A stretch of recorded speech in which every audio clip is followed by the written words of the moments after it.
Hello students. तो हम कृतिका का पाठ मेरे संग की औरतें पढ़ रहे थे, जिसमें हमने ये पढ़ा कि जो मृदुला गर्ग है वो अपने बहनों के नाम घर के और बाहर के वो सब बताती है, और साथ ही साथ वो ये भी बताती है कि कौन कौन लेखन कार्य से जुड़ा रहा और किसने लिखा नहीं।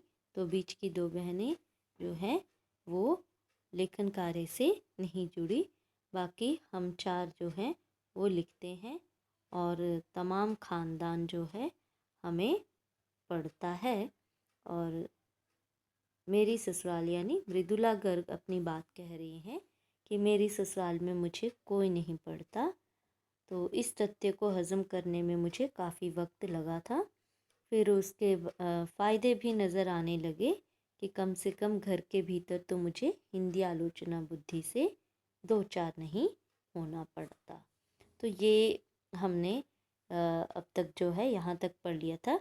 चलिए कहानी को आगे बढ़ाते हैं। खैर, मैं अपनी नहीं उन अदेवियों की बात कहना चाहती हूँ जो परदादी की मन्नत के नतीजतन धरती पर आई और लेखक नहीं बनी।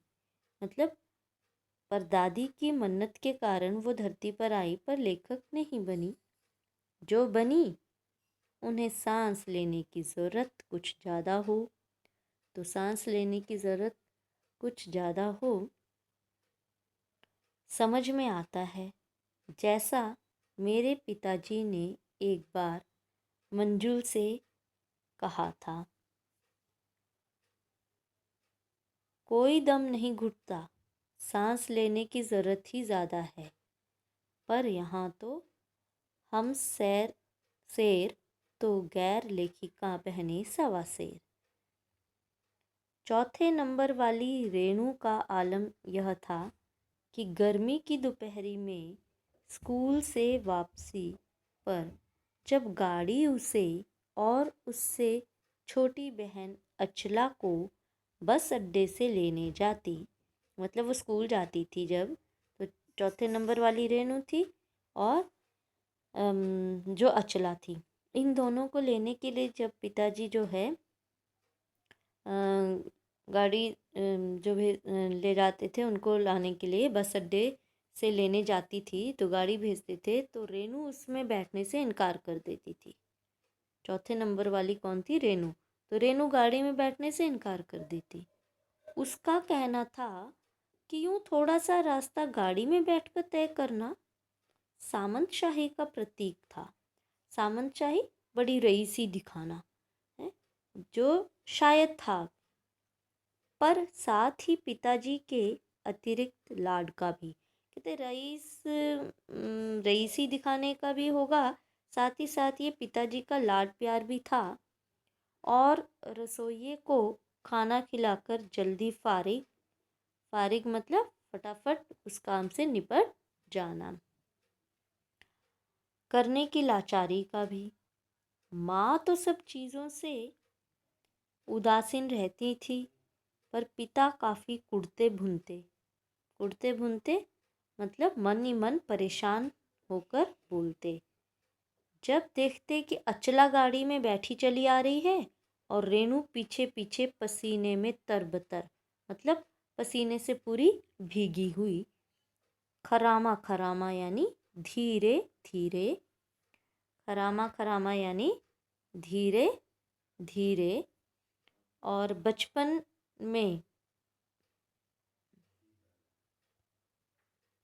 में एक बार चुनौती दिए जाने पर उसने जनरल थिमैया को पत्र लिखकर उनका चित्र मंगवा लिया था, जो एक मोटरसाइकिल सवार जवान आकर उसके हाथ में दे गया था। पड़ोस में उसका रुतबा काफ़ी बढ़ गया था। रुतबा, महत्व, सम्मान, दर्जा। गाड़ी में बैठने के साथ उसे इम्तिहान देने से भी परहेज था। मतलब कैसे ज़िद्दी से स्वभाव की थी वो। और वो कह रहे कि गाड़ी में बैठना नहीं, उसे कई सारी चीज़ों से परहेज था। हर चीज़, हर बात के लिए उसके पास मतलब सवाल जो है वो तैयार होते थे कि क्यों, किस लिए, क्यों बैठना है, क्यों करना है। तो उसे इम्तिहान देने से भी परहेज था। स्कूल तो जैसे तैसे पास कर लिया, पर जब बीए का इम्तिहान देने की बारी आई तो वह अड़ गई। अब बीए का एग्ज़ाम देना है तो अड़ गई। पहले मुझे समझाओ कि बीए करना क्यों ज़रूरी है, बताओ। अब सवाल किस तरह का कर रही है कि बीए करना क्यों ज़रूरी है, तब मैं इम्तिहान दूंगी। अगर मुझे यकीन आ गया कि हाँ कोई फ़ायदा है, वरना नहीं। मतलब कितनी ज़िद्दी थी ये देखिए। हमने तरह तरह के तर्क दिए, मतलब सबने समझाना शुरू किया। माँ ने कहा पिताजी से पूछो। माँ का तो खैर मतलब ही कोई नहीं होता था ना। तो माँ ने कहा पिताजी से पूछो। और पिताजी ने देखिए क्या कहा। पिताजी ने कहा नौकरी कर पाओगी, शादी कर पाओगी, लोग इज्जत से देखेंगे, वगैरह वगैरह। मतलब कई सारे तर्क जो है उसको दे डाले, पर कोई तर्क विश्वसनीय नहीं लगा। उसे कुछ लगा ही नहीं ठीक, न रेणु को न खुद उन्हें। आखिर उन्होंने उसी कुतर्क का सहारा लिया जो युगों से माँ बाप के काम आता रहा है। देखो फिर तो माता पिता जो एक ही करते हैं, फिर सीधा कहा बीए करो क्योंकि मैं कह रहा हूँ करो। फिर पिताजी ने सीधा ही कहा कि सीधी बात है कि बीए करो क्योंकि मैं कह रहा हूँ, बात खत्म। तो रेणु ने बीए कर तो लिया, पर सिर्फ पिता की खुशी के लिए, यानी पास होने लायक नंबर लाकर। सच बोलने में वह माँ से भी 2 कदम आगे है। माँ भी सच बोलती थी ना, तो वो माँ से भी 2 कदम आगे है। कैसे, देखिए उसके किस्से। कि गनीमत यह है कि आधा समय उसके सच सुनकर लोग सोचते हैं कि वह मजाक कर रही होगी, इसलिए बिना मेहनत वह लोगों को हंसाए रख लेती है। मतलब वो तो सच बोल रही है, लेकिन लोग सोचते थे कि ये ऐसे ही मजाक कर रही होगी। आज भी उसे कोई इत्र भेंट करता है तो वह कहते हैं, इत्र समझते हो, छोटी सी शीशी में आता है, परफ्यूम ही कह लो, है ना। परफ्यूम तो वो कोई अगर भेंट करता है तो वो क्या कहती है, नहीं चाहिए, मैं तो नहाती हूँ। वो बेचारी सच बोल रही है, लेकिन लोग हंस रहे हैं कि ऐसा क्यों कह रही है। अब तीसरे नंबर पर कौन थी, चित्रा है। वह कॉलेज पढ़ने तो जाती थी, पर खुद पढ़ने से ज़्यादा दिलचस्पी औरों को पढ़ाने में रखती थी। मतलब खुद कम, लेकिन औरों को हिदायतें, औरों को पढ़ाना, औरों को समझाना उसको ज़्यादा अच्छा लगता था। इसलिए इम्तिहान में उसके अंक कम और उसके शागिर्दों के ज़्यादा आते थे। तो देखिए ये किस तरह से बचपन की जो बातें होती हैं वो कैसे जीवन भर याद रहती हैं। आपस में भाई बहन खेले होते हैं, शरारतें की होती हैं, लड़ाई झगड़ा ज़िद्दीपन उनका, है ना। तो कई तो कुछ ऐसे किस्से होते हैं कि वो कभी भूलते ही नहीं है, बार बार याद करके ऐसे किस्से हो जाते हैं कि याद करके हंसी भी आती है ना। बड़े भी हो जाते हैं, जब कभी मिलते हैं भाई बहन इकट्ठे तो याद करते हैं, है ना। तो ये भी अब उन्हीं के किस्से सुना रही है। तो इम्तिहान में उसके कम अंक आते थे और शागिर्दों के ज़्यादा। मतलब शागिर्द कौन है, जिनको वो समझा रही है, बता रही है। पर अपने यहाँ सब चलता था। उसकी शादी का वक्त आया तो उसने एक नज़र में लड़का पसंद करके ऐलान कर दिया कि शादी करेगी तो उसी से। मतलब एक ज़िद्दीपन की बात बता रही है कि किस तरह थी बहनें। और मुश्किल ये थी कि हमारे माँ बाप ही नहीं, खुद लड़का भी उसके निर्णय से वाकिफ नहीं था। पर उसका कहना था, मतलब लड़के को भी समझ नहीं आ रहा था कि ये कह क्या रही है। पर उसका कहना था वह जो सोच लेती है करके रहती है। तो उसकी शादी उसी लड़के से हुई जिसको उसने पसंद किया था। लेकिन लड़के को कुछ भी नहीं पता, ना बेचारा वो जानता है, ना उसे पता कि ये मेरे से ही शादी करना चाहती है, क्यों करना चाहती है। लेकिन उसने करके छोड़ी। कोई मुश्किल पेश नहीं आई। आती क्यों? उसने कहा। मैंने पहली मुलाकात में ही उसे बतला दिया था कि मैं जो सोच लेती हूँ होकर रहता है, तो उसने बात आगे खींची ही नहीं। पहली मुलाकात में हथियार डाल दिए। मतलब लड़का भी बेचारा कुछ नहीं बोला, है ना। अब हम में सबसे छोटी बहन कौन है? अचला। काफी दिनों तक कुछ कम खिसकी मालूम पड़ती रही। पिता का कहा मानकर पहले अर्थशास्त्र किया, फिर पत्रकारिता में दाखिला लिया, फिर ढंग से पढ़ाई की, पास हुई, फिर पिता की पसंद से शादी भी कर ली, पर उसके आगे लीक पर नहीं चल पाई। घर बार में मन ज़्यादा रुचा नहीं और मंजुल और मेरी तरह उम्र के 30 बरस पार करते ही लिखने का रोग लगा लिया। तो पहले वो बची रही थी ना, लेकिन फिर भी उनको लिखने का रोग लग ही गया। अब एक बात हम में एक सी रही, मतलब सब में। घर बार को परंपरागत तरीके से हमने भले न चलाया हो, पर उसे तोड़ा भी नहीं। शादी एक बार की और उसे कायम रखा, चाहे तलाक के कगार पर खड़ी चली हो, पर कगार तोड़ डूबी नहीं। कहने का मतलब कि सब में एक बात एक जैसी रही कि हम सब ने चलो शादी की, बड़े सही ढंग से हमने भले ही घर बार ना चलाया हो, शादी इतने मतलब घर में जो है इस तरह से हो जाता था कि तलाक के कगार पर आकर खड़ी हो जाती थी, इतने लड़ाई झगड़े, लेकिन हमने रिश्ता तोड़ा नहीं और ना ही उसे डूबने दिया। तो शायद इसलिए कि जैसा मैंने अपने पहले उपन्यास में लिख डाला था, हम सभी विश्वास करती रही होंगी कि मर्द बदलने से कोई प्रयोजन सिद्ध नहीं होता। तो ये कहती है कि हम सब में शायद एक ही बात यही रही होगी कि मर्द बदलने से कोई प्रयोजन सिद्ध नहीं होगा, कि हमने ठीक है तलाक दे दिया, कहीं और शादी कर ली, तो उससे क्या होगा। घर के भीतर रहते हुए भी अपनी मर्जी से जी लो तो काफ़ी है। ठीक है, अपनी मर्जी से जी लो, तुमने जो करना है वो करो, हम जो करना चाहते हैं वो करेंगे। तो बस इसी ढंग से उन्होंने पूरी ज़िंदगी निकाल दी। अब शादी के बाद मैं बिहार के ऐसे छोटे कस्बे डालमिया नगर, ये बहुत इम्पोर्टेंट है, इसको बिल्कुल ध्यान से और अंडरलाइन भी कर लेंगे अपनी किताब में। शादी के बाद मैं, ये मृदुला गर्ग कह रही है, कि बिहार के एक छोटे से कस्बे डालमिया नगर में रही, जहाँ मर्द औरतें चाहे पति पत्नी ही क्यों ना हो, पिक्चर देखने भी जाते तो अलग अलग दड़बों में बैठते, मतलब अलग अलग जगह बैठ रहे, इकट्ठे नहीं बैठ पाते थे। मैं दिल्ली से कॉलेज की नौकरी छोड़कर वहाँ पहुँची थी और नाटकों में अभिनय करने की शौकीन भी रही थी।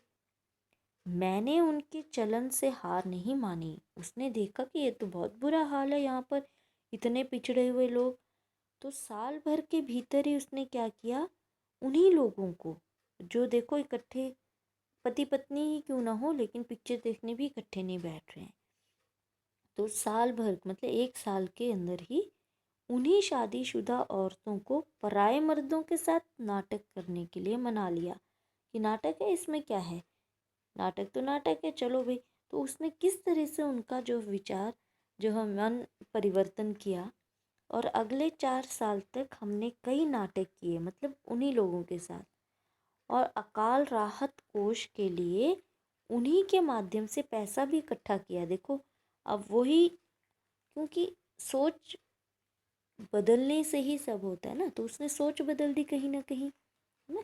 तो उसने उनकी सोच बदली तो वो भी तैयार हुए। तो देखिए बाद में उन्होंने अकाल कोष के लिए भी पैसे इकट्ठे किए नाटक कर करके, है ना। अब वो डालमिया से निकली, छोटे से कस्बे से, तो वहाँ से निकली तो कर्नाटक के और भी छोटे कस्बे, उससे भी छोटे कस्बे बागलकोट में पहुँच गई। ठीक है, तब तक मेरे 2 बच्चे हो चुके थे जो स्कूल जाने लायक उम्र पर पहुंच रहे थे, पर वहाँ कोई ढंग का स्कूल नहीं था। कहाँ पर? बागलकोट, कर्नाटक के बागलकोट में जहाँ पर वो पहुंची थी। तो जिस समय वो पहुंची तो उसके 2 बच्चे हो चुके थे, और वो जो 2 बच्चे थे अब स्कूल भी तो डालने थे, तो जो स्कूल जाने लायक उम्र पर तो पहुंच गए थे, पर वहाँ कोई ढंग का स्कूल ही नहीं था। तो लोगों की राय पर मैंने पास के कैथोलिक बिशप से दरख्वास्त की कि उनका मिशन वहाँ के सीमेंट कारखाने की आर्थिक मदद से हमारे कस्बे में एक प्राइमरी स्कूल खोल दे। उसने एक मतलब आगे एक राय अपनी दी कि लोगों की राय पर उसने कहा कि चलो मैं बात करती हूँ। तो वहाँ कैथोलिक यानी क्रिश्चियन स्कूल था, वो कैथोलिक बिशप से उन्होंने मतलब दरख्वास्त की और अपनी अर्जी रखी, और उन्होंने कहा कि चलो सीमेंट कारखाना जो है वो चलो आपकी आर्थिक मदद करेगा और आप वहाँ पर प्राइमरी स्कूल खोल दें। तो पहले उन्होंने कहा, चूंकि उस प्रदेश में क्रिश्चियन जनसंख्या कम थी। देखिए क्या जवाब उन्होंने दिया कि जहाँ पे आप स्कूल खोलने के लिए कह रही हैं वहाँ पर तो क्रिश्चियंस बहुत कम हैं, इसलिए वो वहाँ स्कूल खोलने में असमर्थ हैं, इसलिए हम वहाँ पर स्कूल नहीं खोलेंगे। मैंने गैर क्रिश्चियन बच्चों को भी शिक्षा पाने के लायक सिद्ध करते हुए अपना इसरार यानी आग्रह जारी रखा। तब उन्होंने कहा हम कोशिश कर सकते हैं। फिर भी वो बोलती रही, बार बार उनको मनाती रही। तो उन्होंने कहा ठीक है, देखते हैं, हम कोशिश करेंगे। क्या? बशर्ते, उन्होंने एक शर्त रखी कि आप हमें यकीन दिलाएं कि वह स्कूल अगले 100 बरसों तक चलता रहेगा। अब बताओ कौन यकीन दिला सकता है? मुझे गुस्सा आ गया। ये मृदुला गर्ग कह रही है कि मुझे बहुत क्रोध आया, गुस्सा आया। मैंने कहा स्कूल की छोड़िए, किसी के भी बारे में यकीन नहीं दिलाया जा सकता कि वे अगले 100 बरस तक चलेगा। वे भी गुस्सा खा गए, बोले खुदा का लाख शुक्र है बच्चों के न पढ़ पाने की समस्या आपकी है, मेरी नहीं। देखो कितनी बड़ी बात जो उन्होंने बोल दी कि बच्चे आपने पढ़ाने, मेरे बच्चे नहीं पढ़ने, जाइए आप कहीं और 100 साल तक गारंटी लेती हैं कि वो क्रिश्चियन स्कूल चलेगा, नहीं तो हम नहीं चलाएंगे, ऐसा उसने कहा। पर बात कड़वी थी पर 100% सच भी थी कि बच्चे तो सच में उसके हो रहे थे पढ़ने के लायक, और भी बच्चे थे उस कस्बे में, लेकिन अब समस्या तो उसी की थी। तो सच के आगे सिर झुकाने की हमारी बचपन की आदत थी। ठीक है, तो आज हम इतना ही पढ़ेंगे। और आप देखिए प्रश्न इसमें से कि कौन कौन सी बहनें जो है बहुत ज़िद्दी थी, और जो है मृदुला गर्ग जो है दिल्ली से नौकरी छोड़कर वो बिहार के कौन से छोटे से कस्बे में आ गई थी, और उन्होंने वहाँ पर क्या बदलाव भी किया।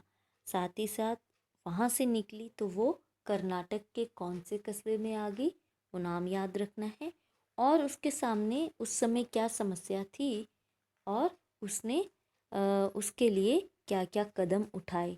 तो जो कदम अभी तक हमने पढ़े है ना, जैसे बातचीत करना, बिशप स्कूल से वहाँ से बातचीत की उसने कि स्कूल खोला जाए, है ना, आपको सीमेंट जो है कारखाना वो आर्थिक मदद करेगा, है ना, पैसे की मदद कर देगा, आप सिर्फ स्कूल खोलिए। तो ये कदम जो उसने उठाए हैं, ये कुछ और भी हैं, अभी वो आगे हैं जो उसने वहाँ पर कदम उठाए, और स्कूल किस तरह से उसने खुलवाया। ठीक है, वो हम कल पढ़ेंगे। आज के लिए इतना ही, बाय।